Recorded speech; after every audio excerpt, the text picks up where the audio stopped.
mga ka-chicken. May manok po tayo nagka-prolapse, dalawang manok. Pag po pala dapat pag nagka-prolapse isang kulungan, kailangan po yung 4 na manok. Pag hiwa-hiwalay na natin kasi po yung kahit po walang prolapse yung iba, tinutuka po nila yung wet packs ng ibang kasama nilang manok. Napapadugurin po nila yung kaya po siguro sabi ng iba, pag nagka-prolapse, halos yung isang nagpaka-prolapse na rin lahat ng para po.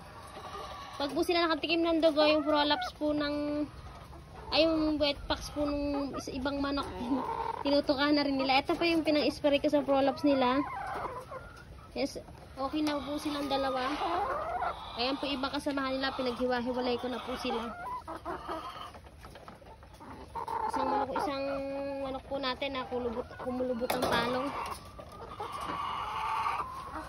Ayan po sila. Ayan po yung dalawang kasama nila, pinaghiwa-hiwalay ko na po sila kasi po na-observe ko yung ibang manok kahit walang prolapse, sinutuka nila yung pitnok kasama nila.